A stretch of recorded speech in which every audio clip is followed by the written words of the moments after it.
Hello everyone, today we are going to discuss paper code BHIC 133 History of India from circa 1206 to 1707। ठीक है, आज हम इसके क्या है कुछ क्वेश्चंस करने वाले हैं जो कि आपके दिसंबर एग्जाम के लिए इंपॉर्टेंट रहने वाले हैं। तो आप वीडियो को पूरा देखें। अगर आपको आज की क्लास पसंद आती है तो वीडियो को लाइक करें और चैनल को सब्सक्राइब करना ना भूलें। ठीक है, अगर आप लोगों को इस सब्जेक्ट के गेस्ट पेपर परचेज करना चाहते हैं तो आप क्या करेंगे, सिंपली गूगल में जाएंगे shop.hindustanknowledge.com। ठीक है, ये हमारी वेबसाइट है, आप इस पर चले जाएंगे, आप इसको गूगल में सर्च कर लेंगे। ठीक है, वहाँ पे आपको जो भी गेस्ट पेपर आपको परचेज करना होगा वो आप ले सकते हैं। यहाँ पे देखिए आपको ऐसा इंटरफेस दिख जाएगा। ठीक है, यहाँ पे सर्च कोड के ऑप्शन में आपका जो भी पेपर कोड होगा आप वो सर्च कर लेंगे। ठीक है, जैसे अभी के लिए हम देखेंगे BHIC 133। अब यहाँ पे देखिए आपको इंग्लिश हिंदी दोनों ही मीडियम में क्या है गेस्ट पेपर अवेलेबल हो जाएंगे। अब आपका जो भी मीडियम है आप उसे सेलेक्ट कर लेंगे। यहाँ पे बाय नाउ के ऑप्शन पे क्लिक करके ठीक है आप क्या है गेस्ट पेपर्स को परचेज कर सकते हैं। अगर आपको हमारी वेबसाइट से गेस्ट पेपर्स को परचेज करने में कोई भी प्रॉब्लम आती है तो आप क्या करेंगे, सिंपली हमें व्हाट्सएप पे मैसेज कर सकते हैं। ठीक है, आप हमें व्हाट्सएप से भी मैसेज करके गेस्ट पेपर्स को परचेज कर सकते हैं। हमारा व्हाट्सएप नंबर है 9580023321। ठीक है, ये हमारा व्हाट्सएप नंबर है, आप इस पर मैसेज करके भी गेस्ट पेपर्स को परचेज कर सकते हैं। तो चलिए शुरू करते हैं आज की class. So the first question is right on the oceanic trade under the Mughals, यानी कि मुगल्स के अंडर जो ओशनिक ट्रेड था हमें उसके बारे में बताना है। ठीक है, सो पहले इंट्रोडक्शन देंगे। So oceanic trade played an important role in the economy of the Indian during the Mughal period, that is from 16th to 18th century. यानी कि जो ओशनिक ट्रेड है उसने एक बहुत ही इंपॉर्टेंट रोल प्ले किया है इंडिया की इकोनॉमी में। ठीक है, ड्यूरिंग द मुगल पीरियड। तो जो मुगल एम्पायर था it was founded by Babur and consolidated under rulers like Akbar, Jahangir and Aurangzeb, benefited greatly from overseas trade, even though the Mughals themselves were not a major naval power। यानी कि जो ये आपका Mughal empire है इसके founder आपके बाबर थे और इसको कंसोलिडेट किया था बहुत सारे रूलर्स ने, जैसे कि अकबर हो गया, जहांगीर हो गया, औरंगजेब हो गए। ठीक है, और ये बेनिफिट हुए थे बहुत ही greatly from the overseas trade, even through the Mughals themselves were not a major naval power। यानी कि जो मुगल्स थे वो खुद एक क्या थे, मेजर नेवल पावर ना नहीं थे, फिर भी वो क्या है इस ओवरसीज ट्रेड से बहुत ही ज्यादा बेनिफिट हुए थे। Nature and importance of trade. So India was well connected with the Indian ocean trade network. जो आपका इंडिया है ये क्या है बहुत ही वेल कनेक्टेड है इंडियन ओशन ट्रेड नेटवर्क से। ठीक है, गुड्स को एक्सपोर्ट किया जाता था तो West Asia, Africa, South East Asia and Europe through the sea routes. तो आपका जो ओशनिक ट्रेड है इसने क्या किया, बहुत ही लार्ज अमाउंट्स ऑफ सिल्वर और गोल्ड को लाया आपके इंडिया में। ठीक है, इसने की स्ट्रेंथन किया मुगल के इकोनॉमी को। So custom duties collected at ports were an important source of state revenue. जो भी कस्टम ड्यूटीज को कलेक्ट किया जाता था पोर्ट्स पे वो क्या थे, इनके इंपॉर्टेंट सोर्स हुआ करते थे स्टेट की रेवेन्यू के। Major ports. So several ports flourished under the Mughal rule, यानी कि बहुत सारे पोर्ट्स क्या हुए, फ्लरिश हुए मुगल रूल के under. On the western coast, Surat was the most important port and was often called the gateway of Mecca because pilgrims sailed from here to Hajj। यानी कि वेस्टर्न कोस्ट पे क्या है, हमें सूरत एक पोर्ट है, ये बहुत ही इंपॉर्टेंट पोर्ट था। इसको बोला जाता था गेटवे ऑफ मेका क्योंकि जो पिलग्रिम्स होते थे वो यहाँ से सेल किया करते थे टू हज। So other important western ports included Cambay and broach. जो और इम्पॉर्टेंट वेस्टर्न पोर्ट्स थे वो है कैम्बे और ब्रोच। ईस्टर्न कोस्ट पे क्या है, पोर्ट्स जैसे कि मसूलीपट्टनम, हुगली, चिटागोंग, ये एक्टिव सेंटर्स थे ट्रेड के। Main trading goods. So India exported cotton textile, silk, Indigo, spices, sugar and precious stones. यानी कि इंडिया क्या करता था, एक्सपोर्ट किया करता था कॉटन टेक्सटाइल्स को, सिल्क को, इंडिगो को, स्पाइसेस, शुगर और प्रेशियस स्टोन्स को। तो जो इंडियन टेक्सटाइल थे स्पेशली बंगाल से और गुजरात से वो बहुत ही ज़्यादा डिमांड में थे यूरोप में और साउथ ईस्ट एशिया में। सो इन रिटर्न इंडिया क्या कर रहा था, इंडिया इंपोर्ट करता था गोल्ड को, सिल्वर को, हॉर्सेस को, dates, wines and some luxury items. So the continuous inflow of bullion help maintain a stable currency system. यानी कि जो कंटिन्यूस इनफ्लो हो रहा था बुलियन का, ठीक है, उसकी वजह से क्या हुआ, मेंटेन रहा इंडिया में एक stable currency system. Role of foreign traders. तो मतलब फॉरेन ट्रेडर्स का क्या रोल है वो हम देखेंगे। So European trading companies became very influential during this period. इस पीरियड में हमें क्या देखने को मिलता है, जो यूरोपियन ट्रेडिंग कंपनीज थी वो बहुत ही इन्फ्लुएंशियल बनी. The Portuguese were the first to dominate sea trade, followed by the Dutch East India Company, English East India Company and French East India Company. यानी कि जो पोर्चुगीज थे वो पहले थे जिन्होंने कि सी ट्रेड को डोमिनेट किया था, उनके बाद डच ने किया था, फिर इंग्लिश और फिर French. So the Mughal rulers generally allowed these traders to operate in return for custom duties and trade privileges, though conflict sometimes occurred. यानी कि जो मुगल रूलर्स थे वो जनरली इन ट्रेडर्स को अलाउ कर देते थे ऑपरेट करने के लिए इन return for the custom duties, यानी कि उनसे ये कस्टम ड्यूटीज लेते थे और ट्रेड प्रिविलेजेस लेते थे. कभी कभी कॉन्फ्लिक्ट भी ऑकर हो जाते थे. ठीक है. State policy. सो जो मुगल स्टेट था it did not directly control overseas trade but provided protection to merchants and insured safety on trade routes. जो मुगल स्टेट था वो डायरेक्टली ओवरसीज ट्रेड को कंट्रोल नहीं करता था बट वो प्रोटेक्शन को प्रोवाइड करता था टू मर्चेंट्स और इंश्योर करता था उनकी safety on the trade routes. So local official supervise ports. जो लोकल ऑफिशियल्स होते थे वो पोर्ट्स को सुपरवाइज करते थे और टैक्सेस को कलेक्ट किया करते थे. So rich Indian merchants and bankers also played a की रोल इन फाइनेंसिंग ट्रेड. जो इंडिया के रिच मर्चेंट्स थे और रिच बैंकर्स थे उन्होंने भी क्या किया है, की रोल को प्ले किया है फाइनेंसिंग ट्रेड में. In conclusion we can say that oceanic trade under the Mughals was prosperous and well organised. यानी कि जो ओशियनिक ट्रेड था आपके मुगल्स के अंडर में वो बहुत ही प्रॉस्पेरस था और वेल ऑर्गेनाइज था. It linked India with global markets. यानी कि ओशियनिक ट्रेड ने क्या किया, इंडिया को लिंक किया ग्लोबल मार्केट्स के साथ, रेवेन्यू को बूस्ट किया और इकोनॉमिक ग्रोथ को सपोर्ट किया. So this flourishing trade laid the foundation for later European economic and political influence in India. तो जो ये फ्लरिशिंग ट्रेड था इसने क्या किया, फाउंडेशन लेके for the later European economic and political influence in India. ठीक है. तो यहाँ पे आपका पहला क्वेश्चन कंप्लीट हो गया. अब हम नेक्स्ट क्वेश्चन की ओर चलेंगे. अगर आपने अभी तक चैनल को सब्सक्राइब नहीं किया तो चैनल को सब्सक्राइब कर लें. साथ ही में हमारे टेलीग्राम ग्रुप में भी ज्वाइन कर लीजिएगा जिसका कि लिंक आपको डिस्क्रिप्शन बॉक्स में दिया गया है. वहाँ पे क्या आपको सारी क्लासेस की अपडेट मिलती रहेंगी. So the next question is discuss the various means and methods of cultivation during the Mughal rule. यानी कि क्या मीन्स और मेथड्स थे कल्टीवेशन के मुगल रूल के टाइम पे. So during the Mughal period that is from 16th to 18th century agriculture was the main source of livelihood for the most of the people in India. यानी कि Mughal period के time पे जो agriculture था वो एक मेन सोर्स था livelihood का. ठीक है. मोस्ट ऑफ द पीपल के लिए in India. So the Mughal rulers paid great attention to cultivation. Mughal rulers ने क्या किया, बहुत ही अटेंशन को पे किया टू द कल्टीवेशन क्योंकि जो लैंड रेवेन्यू था वो चीफ सोर्स था स्टेट की इनकम का.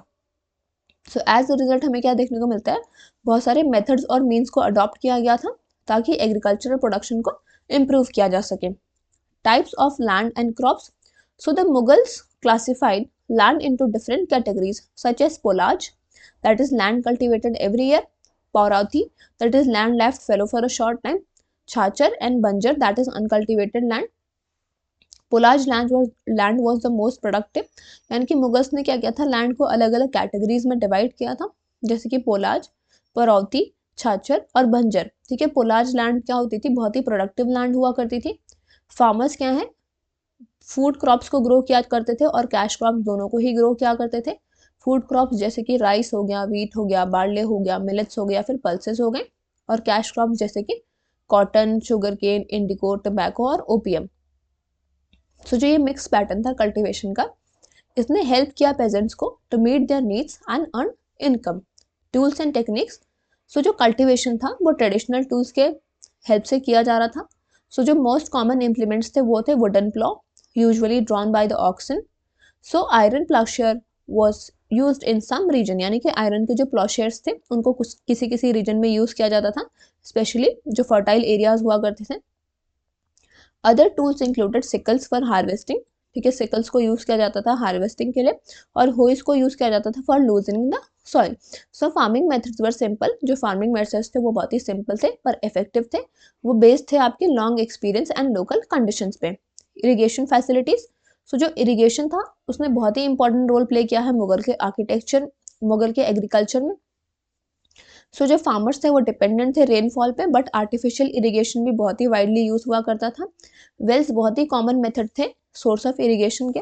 वाटर को ड्रॉ किया जाता था using the devices like the rahat, that is the Persian wheel, buckets and leather bags.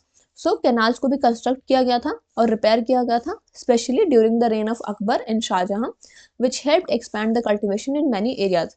यानी कि जिसकी मदद से क्या हुआ, कल्टिवेशन एक्सपैंड हुआ बहुत सारे एरियाज में। क्रॉपिंग प्रैक्टिसेस, सो जो मुगल्स थे, the Mughals followed the two crop system, kharif crops and rabi crops. Mughals क्या थे, दो क्रॉप सिस्टम को फॉलो करते थे, खारिफ क्रॉप जिनको वो मानसून में किया करते थे, और राबी क्रॉप जिनको वो विंटर में सोन किया करते थे। So crop rotation was practice to maintain the soil fertility, यानी कि क्रॉप रोटेशन को प्रैक्टिस किया जाता था ताकि जो सॉइल की फर्टिलिटी है वो मेंटेन रहे। Manure from cattle was used to enrich the soil, यानी कि जो मैन्योर होता था, जो डंग होता था, उसको यूज किया जाता था to enrich the soil. So these practices help improve yields and ensure better use of the land. तो जितनी भी ये प्रैक्टिसेस थी, इनकी मदद से क्या हुआ, जो यील्ड्स थी वो इम्प्रूव हुई और इंश्योर हुआ better use of land. Role of the state, so the Mughal state encouraged cultivation by giving land to peasants and providing protection from excessive exploitation. Mughal state ने क्या किया, कल्टीवेशन को एनकरेज किया, ठीक है, लैंड दिया उन्होंने पेजेंट्स को और उनको प्रोटेक्शन प्रोवाइड किया from excessive exploitation. So the land revenue system specially under Akbar was well organised, यानी कि जो लैंड रेवेन्यू सिस्टम था, स्पेशली अगर हम अकबर के अंडर देखें तो वो बहुत ही वेल ऑर्गेनाइज था। ऑफिशियल्स जैसे कि जमींदार हो गए, मुकदम्स हो गए, ये हेल्प करते थे लैंड मैनेजमेंट में और कलेक्शन ऑफ रेवेन्यू में। So the state also took steps to bring waste land under the cultivation. State ने क्या किया, कुछ स्टेप्स लिए ताकि जो जितने भी वेस्ट लैंड हो उसको वो कल्टिवेशन के अंडर ला सकें। In conclusion we can say that agriculture during the Mughal rule was well developed and carefully managed, यानी कि जो एग्रीकल्चर था मुगल रूल के टाइम पे वो बहुत ही वेल डेवलप्ड था और केयरफुली मैनेज किया जाता था। So through land cultivation, irrigation facilities, traditional tools and state support, जब मुगल्स थे उन्होंने इंश्योर किया स्टेडी एग्रीकल्चर प्रोडक्शन को। So these means and methods of cultivation formed the backbone of the Mughal economy and supported its prosperity. तो जितने भी ये means और मेथड से कल्टीवेशन के, इन्होंने क्या किया, बैकबोन फॉर्म की मुगल इकोनॉमी की और उसकी प्रोस्पेरिटी को सपोर्ट किया। Now we will move to the next question. Briefly discuss the Bhakti movement during 14th to 7th centuries in North India. यानी कि जो भक्ति मूवमेंट था, ठीक है, उसको हमें डिस्कस करना है। So the Bhakti movement was a strong religious and social movement that spread in North India between the 14th and the 17th century. जो आपका भक्ति मूवमेंट है, ये एक स्ट्रॉन्ग रिलीजियस और सोशल मूवमेंट था जो कि स्प्रेड हुआ था नॉर्थ इंडिया में बिटवीन 14th और 17th सेंचुरी में। जो आपका वर्ड भक्ति है उसका मतलब होता है डिवोशन या फिर लव फॉर द गॉड। सो जो ये मूवमेंट है ये एम्फसाइज करता है एक personal relationship with God rather than performing complex rituals और डिपेंडिंग ऑन प्रीस्ट। सो ये इंपॉर्टेंट रोल को प्ले करता है इंडिया की सोसाइटी, इंडिया के रिलीजन और इंडिया के कल्चर को शेप करने में। Now we will look what is the background of the Bhakti movement. So जो भक्ति मूवमेंट है ये अरोज हुआ था एट अ टाइम जब इंडियन सोसाइटी बहुत ही डीपली डिवाइडेड थी by caste system, religious differences and rigid rituals. So many people were unhappy with the orthodox practices in both Hinduism and Islam. यानी कि बहुत सारे लोग क्या थे, खुश नहीं थे ऑर्थोडॉक्स प्रैक्टिसेस से जो भी हिंदुइज्म और इस्लाम में हुआ करती थी। Saints and reformers tried to bring people together by teaching equality, love and devotion. जो saints थे और reformers थे, उन्होंने लोगों को एक साथ लाना चाहा by teaching them equality, love and devotion. उन्होंने प्रीच किया था लोकल लैंग्वेजेस में, जिस वजह से जो कॉमन पीपल थे उनको हेल्प हुई ये अंडरस्टैंड करने में रिलीजियस आइडियाज को बहुत ही easily. So they preached in local languages which help common people understand religious ideas easily. Main features of the Bhakti movement, तो जो मेन फीचर्स थे वो क्या थे, so the Bhakti saints believe that God is one. Bhakti saints ये believe करते थे कि जो गॉड है वो एक ही है और उसको हम वर्शिप करते हैं through true devotion, not rituals और सेक्रीफाइसेस। तो वो रिजेक्ट करते हैं कास्ट डिस्क्रिमिनेशन को और अपोज करते हैं अनटचेबिलिटी को। जो ये मूवमेंट है ये स्ट्रेस करता है सिंपल लिविंग पे, मॉरल लाइफ पे, ट्रूथ पे, ह्यूमिलिटी पे और कंपैशन पे। जो भक्ति सेंट्स हैं वो प्रमोट करते हैं रिलीजियस टॉलरेंस को और हार्मनी को between the Hindus and Muslims. Now we will look important Bhakti saints of North India. So one of the early Bhakti teachers was Ramananda. सबसे जो अर्ली भक्ति टीचर्स हमें देखने को मिलते हैं वो है रामानंदा, जिन्होंने कि डिवोशन को प्रीच किया था to Ram and accepted disciples from the all caste. So Kabir was a famous saint who strongly criticized caste division and meaningless rituals. Kabir क्या था आपके एक फेमस सेंट थे जिन्होंने कि स्ट्रांगली क्रिटिसाइज किया कास्ट डिविजन्स को और मीनिंगलेस रिचुअल्स को। जो उनकी टीचिंग्स थी वो एम्फेसाइज करती हैं devotion to one formless God. Guru Nanak जो आपके फाउंडर हैं सिखिज्म के, उन्होंने प्रीच किया था इक्वालिटी को, ब्रदरहुड को and devotion to one God. उन्होंने आइडल वर्शिप को रिजेक्ट किया और सोशल डिस्क्रिमिनेशन को भी रिजेक्ट किया। मीराबाई क्या है आपकी एक डिवोटेड फॉलोअर है कृष्णा की। उन्होंने अपने लव को एक्सप्रेस किया है for the God through devotional songs. Tulsidas ने क्या है रामचरितमानस लिखी थी अवधि में, जिससे कि जो स्टोरी है राम की वो पॉपुलर हुई थी among the masses. So impact of भक्ति मूवमेंट। सो जो आपका भक्ति मूवमेंट है उसका बहुत ही डीप इम्पैक्ट रहा है इंडियन की सोसाइटी में। इसने रेड्यूस किया है कास्ट बैरियर्स को और प्रमोट किया है सोशल इक्वालिटी को। It encourage the growth of regional languages and literature. Bhakti movement ने क्या क्या है एनकरेज किया है रीजनल लैंग्वेजेस की ग्रोथ और लिटरेचर की ग्रोथ को। सो जो मूवमेंट है इसने हेल्प किया है in creating religious harmony by bringing Hindu and Islamic ideas closer. In conclusion we can say that जो आपका भक्ति मूवमेंट है नॉर्थ इंडिया का वो सिर्फ एक रिलीजियस मूवमेंट नहीं था बल्कि एक सोशल रिफॉर्म मूवमेंट है। इसने स्प्रेड किया था message of love, devotion, equality and unity, leaving a lasting influence on the Indian culture and spiritual life. Now we will move to the next question. Analyze the local administration under the Vijayanagar Empire. यानी कि Vijayanagar empire के under local administration कैसा था। So the Vijayanagar empire developed a strong and efficient system of local administration. जो आपके Vijayanagar empire है इन्होंने क्या किया था एक स्ट्रॉन्ग और एफिशिएंट सिस्टम को डेवलप किया था, ठीक है, लोकल एडमिनिस्ट्रेशन के। So while the emperor was the supreme authority, यानी कि जो एम्परर थे वो आपके सुप्रीम अथॉरिटी हुआ करते थे, बट जो डे टू डे एडमिनिस्ट्रेशन था लोकल लेवल्स पे उसको लार्जली मैनेज किया जाता था लोकल ऑफिसर्स के द्वारा, चीफ्स के द्वारा और विलेज बॉडीज के द्वारा। तो जो ये सिस्टम है इस सिस्टम ने हेल्प किया है एम्पायर को कंट्रोल करने में एक वास्ट टेरिटरी को और मेंटेन करने में peace, order and revenue collection. Administrative divisions. So for administrative convenience, the empire was divided into Mandalam, Nadu, Sthala और कोट्टम and village। यानी कि एडमिनिस्ट्रेटिव कन्वीनियंस के लिए क्या हुआ जो एम्पायर था उसको डिवाइड कर दिया गया मंडलम में that is province, Nadu that is district, स्थल और कोट्टम दैट इज सब district and village. So each unit had its own official responsible for governance. यानी कि जितने भी ये यूनिट होते हैं इनके खुद के ऑफिशियल्स होते हैं जो कि इनके गवर्नेंस के लिए रिस्पॉन्सिबल होते हैं। So the provinces were governed bye governors, यानी कि जो आपके मंडलम्स थे उनको गवर्न किया जाता था गवर्नर्स के द्वारा। Often they were members of the royal family और ट्रस्टेड नोबल्स। सो दे एंजॉयड कंसिडरेबल ऑटोनॉमी, यानी कि वो कंसिडरेबल ऑटोनॉमी को एंजॉय करते थे बट लॉयल रहते थे किंग के लिए। So role of Nayakas, a very important feature of local administration was the Nayankara system. जो एक इंपॉर्टेंट फीचर देखने को मिलता है हमें लोकल एडमिनिस्ट्रेशन का वो था उनका Nayankara system. Under this systems military chiefs known as Nayakas were appointed to administer certain territories called Amaram. यानी कि इस सिस्टम के अंदर क्या है जो मिलिट्री चीफ्स होते थे उनको नायकास बोलते थे, उनको अपॉइंट किया जाता था ताकि वो कुछ कुछ टेरिटरीज को एडमिनिस्टर करें, उन टेरिटरीज को आमरम बोला जाता था। In return for land and revenue rights the Nayakas maintain troops for the kings, collected taxes, maintain law and order and protected the reason.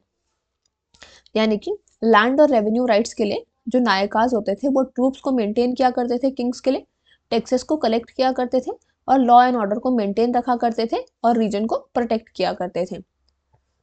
So through powerful दो powerful they were expected to obey royal orders and provide military support during wars. यानी कि जो नायक्स होते थे वो powerful तो होते ही थे पर उनसे एक्सपेक्ट किया जाता था कि वो रॉयल ऑर्डर्स को ओबे करें और मिलिट्री सपोर्ट को प्रोवाइड करें जब भी वॉर की कंडीशन होती है। So village administration. So the village was basic unit of administration and enjoyed a large degree of self government. जो आपका विलेज था वो एक बेसिक यूनिट था एडमिनिस्ट्रेशन का और उसने एंजॉय किया है एक large degree of self government. Village affairs were managed by local assemblies और काउंसिल्स। जो आपके विलेज अफेयर्स थे इनको मैनेज किया गया था लोकल असेंबलीज और काउंसिल्स के द्वारा। So these bodies included village elders. In bodies में आपके कौन कौन होते थे, जो आपकी लोकल असेंबलीज या फिर काउंसिल होते थे, इसमें आपके विलेज के एल्डर्स होते थे और ऑफिशियल्स होते थे, जैसे कि हेडमैन हो गए, अकाउंटेंट हो गया और वॉचमैन हो गए। सो ये आपके इरिगेशन देखते थे, land distribution, tax collection, justice और maintenance of temples and tanks, ये सब ये आपके विलेज असेंबलीज और या फिर लोकल असेंबलीज देखा करते थे। विलेज असेंबलीज ने बहुत ही इंपॉर्टेंट रोल को प्ले किया है in resolving the disputes and managing the local resources. Revenue and justice. So local officials were responsible for collecting land revenue, which was the main source of income for the state. जो आपका local officials थे वो responsible हुआ करते थे land revenue को collect करने में, जो आपका मेन सोर्स था इनकम का फॉर द स्टेट। टैक्सेस को जनरली कैश और काइंड में पे किया जाता था। लोकल कोर्ट्स क्या थे, एग्जिस्ट किया करते थे डिस्प्यूट्स को सेटल करने में, या फिर जो भी माइनर केसेस होते थे वो डिसाइडेड होते थे at the village level, while जो सीरियस केसेस होते थे उनको हायर अथॉरिटीज को रेफर किया जाता था। Overall assessment, so the local administration under the Vijayanagara rulers especially during the reign of Krishna Devaraya was well organised and people friendly. यानी कि जो आपका लोकल एडमिनिस्ट्रेशन था विजयनगर रूलर्स के अंडर, ठीक है, specially during the reign of Krishna Devaraya, वो बहुत ही वेल ऑर्गेनाइज था और पीपल फ्रेंडली था। So by combining central authority with local autonomy, यानी कि जब उन्होंने सेंट्रल अथॉरिटी को लोकल ऑटोनॉमी के साथ कंबाइन कर दिया था, सो एम्पायर ने क्या किया, इंश्योर किया एफिशिएंट गवर्नेंस को। This strong local administrative system contributed greatly to the stability, prosperity and long survival of the Vijayanagara empire. यानी कि जो आपका लॉन्ग एडमिनिस्ट्रेटिव सिस्टम था इसने कंट्रीब्यूट किया ग्रेटली उसकी स्टेबिलिटी पे, प्रोस्पेरिटी पे और long survival of the Vijayanagar empire पे। ठीक है, तो यहाँ पे आपके जितने भी इंपॉर्टेंट क्वेश्चंस थे वो हमने कंप्लीट कर लिए। वीडियो को ज़्यादा से ज़्यादा शेयर करें और चैनल को सब्सक्राइब करना ना भूलें। Thank you.